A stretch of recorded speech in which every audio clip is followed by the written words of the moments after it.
And come to the Tammudu. All technicians, please come to dais.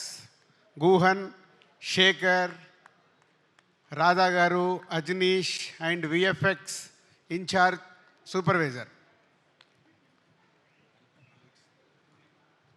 And Jonna Vittula garu. Technicians ఎందుకు రమ్మన్నా అంటే ఈ cinema Sriram Venu తను అనుకున్న కథని థియేటర్ ఎక్స్పీరియన్స్ చేయడానికి వీళ్ళందరిది బెండ్ తీశాడు. అంటే ఆ సినిమా అవుట్పుట్ వచ్చే వరకు మాకు తెలుసు ఒక్కొక్క టెక్నీషియన్స్ ఎంత కష్టపడితే అది వచ్చింది. ఫస్ట్ సమీర్ డిఓపి ఉండే, తర్వాత గుహన్ ట్రెమెండస్ ఎక్స్పీరియన్స్ ఇవ్వబోతున్నారు మీరు, ఎందుకంటే మేము సినిమా చూసాం కాబట్టి చెప్పగలుగుతున్నాను. Guhan, thank you. And next Shekhar, production designer. ఈ సినిమాకు ఫారెస్ట్లో కానీ ఎక్కడైనా ఒక విజువల్ న్యాచురల్గా ఉండేలాగా గుహన్ గారు డైరెక్టర్ అడిగినట్టు శేఖర్ చేశాడు. Thank you Shekhar. తర్వాత you are the last person, wait and VFX ఈ సూపర్వైజర్. ఈ సినిమా 2 గంటల 34 నిమిషాలు ఉంటే వేణు ఈ సినిమాలో ఆల్మోస్ట్ 2 hours విజువల్స్ విఎఫ్ఎక్స్ ఉండేలాగా చిన్న చిన్న షార్ట్స్ కానీ పెద్ద షార్ట్స్ కానీ రేపు మీరు స్క్రీన్ మీద చూస్తారు. అలాంటిది వర్కౌట్ చేసి ఆ అవుట్పుట్ తీసుకొచ్చిన విఎఫ్ఎక్స్ సూపర్వైజర్కు thank you very much. And Jonna Vittula గారు ఇందాక మాట్లాడారు, అమ్మవారు సాంగ్ రాశారు. ఎందుకో ఈ సినిమాకి ఆ అమ్మవారు సాంగ్ వచ్చిన తర్వాతనే ఒక వైబ్ స్టార్ట్ అయింది. థ్యాంక్ యూ జొన్న విత్తుల గారు. అండ్ అజనీష్. సో ఇందాక వీళ్ళు అన్న అని మాట్లాడుకున్నారు, కానీ ఈ సినిమాకు వేణు అడిగింది పాటలు కానీ బ్యాక్గ్రౌండ్ స్కోర్ చేయడంలో అజనీష్ ఆల్రెడీ ఇస్ ప్రూవ్డ్. కాంతారకు కావచ్చు, విరూపాక్షకు కావచ్చు చెప్తున్నారు. ఈ సినిమా రేపు మీరు చూసినప్పుడు అర్థమవుతుంది. Thank you Ajaneesh. ఈ సినిమా వేణు విజన్కి వాళ్ళందరూ అయితే దాన్ని నెక్స్ట్ లెవెల్లో తీసుకెళ్ళి పెట్టింది. Credit goes to Ajaneesh. ఎందుకంటే ఈ సినిమా ఎడిటింగ్ రూమ్లో సౌండ్ లేకుండా చూశాను. సౌండ్తో పాటు రాధా గారు వీరు final mix. Thank you Radha గారు. అంటే ఆ సౌండ్ని డైలాగ్స్ని మ్యాచ్ చేస్తూ ఒక ఎక్స్పీరియన్స్ ఇవ్వబోతున్నారు. Thank you very much. ఇదంతా వేణు టీం. ఇందాక శిరీష్ చెప్పినట్టు ఈ cinema total credit goes to only director. ఎందుకంటే 21 years జర్నీలో వేణు ఏంటో మాకు అనువనువు తెలుసు. ఫస్ట్ సినిమా చేసినప్పుడు కానీ, ఎంసీ అప్పుడు కానీ, వకీల్ సాబ్ అప్పుడు కానీ ఆ సక్సెస్ఫుల్ చేసుకోవడానికి స్క్రిప్ట్ రాసుకున్న దగ్గర నుంచి లాస్ట్ వరకు ఎక్కడో మా సపోర్ట్ తీసుకునేవాడు అనుకుందాం. కానీ ఈ సినిమాకి వాళ్ళిద్దరు ఎవరు? కార్తిక్ అండ్ శివ. ఇద్దరు రండి పైకి. సత్య, కార్తిక్ అండ్ సత్య. ఆల్మోస్ట్ ఈ సినిమా స్క్రిప్ట్ దగ్గర నుంచి వీళ్ళిద్దరినే పక్కన పెట్టుకొని ఇప్పటికి కూడా ఇక వీళ్ళిద్దరితోనే లెఫ్ట్ రైట్ ఏడి సత్య ఇట్రా వీళ్ళిద్దరే. చాలామంది వచ్చారు వెళ్ళిపోయారు, కానీ స్క్రిప్ట్ రాసిన దగ్గర నుంచి సినిమా రిలీజ్ వరకు ఉన్న ఇద్దరు లెఫ్ట్ రైట్ వేణుకి. Thank you Karthik and Satya. I know మీ హార్డ్ వర్క్. రేపు ఫ్యూచర్లో ఆర్యా సినిమా అప్పుడు వేణు బ్యానర్లోకి ఎలా వచ్చి దర్శకుడు అయ్యాడో మీరిద్దరు నెక్స్ట్ డైరెక్టర్స్ అవ్వబోతున్నారు. అది మీ hard work. Thank you very much.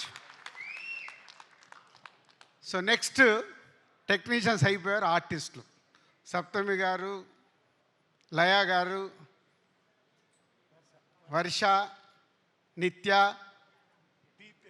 దీత్య సినిమాలో దీత్య అండ్ ఇంకొకరు మిస్ అయ్యారు, ప్రోగ్రామ్కు రాలేదు. ఆ సినిమాలో క్యారెక్టర్ గుత్తి క్యారెక్టర్.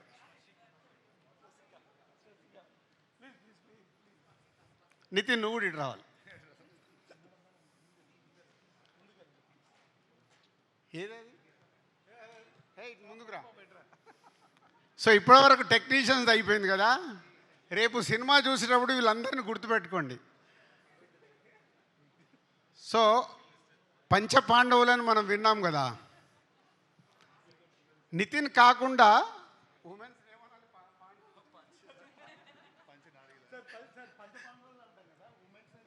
ఏమంటాం, వాళ్ళు 5గురు అవుతాయి. పంచమహానారులు అంట, ఇప్పుడే జొన్న విత్తల గారు చెప్పారు. సో వేణు చుట్టూ, మన నితిన్ చుట్టూ సినిమాలో వీళ్ళు 4 ప్లస్ ఈ 5గురు very very very important roles చేస్తూ, రేపు మీకు స్క్రీన్ పైన 5గురిని గుర్తుపెట్టుకోండి. నేను చెప్పే మాట ఏదైనా తేడా ఉంటే మళ్ళీ మా మేనేజర్ నంబర్ ఇస్తే నన్ను ఫోన్ చేసి తిట్టుకోండి. ఎంత అద్భుతంగా వేణు అడిగినట్టు, డైరెక్టర్ అడిగినట్టు వీళ్ళు చేశారంటే, నితిన్తో పాటు వీళ్ళు 5గురు కూడా హీరోలకు అనౌన్స్ చేసేయచ్చు. అంత అద్భుతంగా ఈ సినిమాలో రేపు మీకు వాళ్ళు ఎక్స్పీరియన్స్ ఇవ్వబోతున్నారు ఈ కథలో ఉన్నట్టుగా. Thank you Laya garu and Saptami and Harsha and Deetya and Nitin. సక్సెస్లు ఫెయిల్యూర్లు వస్తూ ఉంటాయి, మేము చూసాం. ఎస్, నితిన్ కొంచెం లాస్ట్ 4-5 సినిమాలు ఆడలేదని లోలో ఉన్నాడు. Is come back film.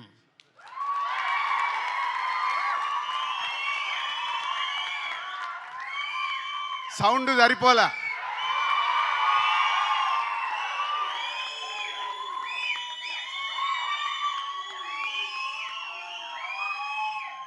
ఎందుకంటే అందరము సక్సెస్ అవుతాం, ఫెయిల్ అవుతాం. ఫెయిల్యూర్స్ లేకుంటే సక్సెస్ విలువ లేదు. సో ఇప్పుడు నితిన్కి కూడా అంతే. ఆ ఫెయిల్యూర్ నుంచి సక్సెస్ వస్తే, మొన్నే నాకు ఇంటర్వ్యూలో చెప్పాను, ఎప్పుడో నాకు త్రివిక్రమ్ శ్రీనివాస్ గారు చెప్పారు, బాల్ ఎంత స్పీడ్గా కింద పడితే అంతే స్పీడ్లో పైకి వస్తుంది. సో ఈ సినిమాతో మళ్ళీ నితిన్కి ఒక మంచి సక్సెస్ రాబోతుంది. And thank you Nitin. So ఫైనల్గా మై 21 years జర్నీ. అలుగుతాడు, ప్రేమిస్తాడు, కొట్లాడతాడు. మొన్న ఈ మధ్య ఒకరోజు ఫోన్ చేసి, సార్ ఆగువేను, నీకేం కావాలి చెప్పు, మేము చేస్తాం కదా అంటే, మా ఎస్విసిలో 21 years is the biggest journey ఉన్న దర్శకుడు వేణువే. ఎందుకంటే ఆర్య దగ్గర నుంచి కంటిన్యూ అవుతున్న దర్శకుడు వేణు. ఒక ఫ్యామిలీ, మా ఫ్యామిలీలో మాదేదైనా తప్పు జరుగుతున్నా మా దగ్గరకు వచ్చి డైరెక్ట్గా చెప్పే కెపాసిటీ ఉన్నవాడు వేణు. సో అలాంటి వేణు ఈ సినిమాని, నేను చాలా ఇంటర్వ్యూలలో చెప్పేశాను, థియేటర్ ఎక్స్పీరియన్స్ ఇవ్వడానికి ఈ సినిమా ఇలా డిజైన్ చేస్తున్నాను సార్ అంటే టోటల్ ఫ్రీడమ్ ఇచ్చేసాం. నీకేం కావాలో నువ్వు వెళ్ళిపోయి సినిమా తీయని. పోతే నాతో ఇందాకే ప్రామిస్ చేయించుకున్నాడు, మీరు స్టేజ్ పైన సినిమా గురించి ఎక్కువ మాట్లాడొద్దు అని.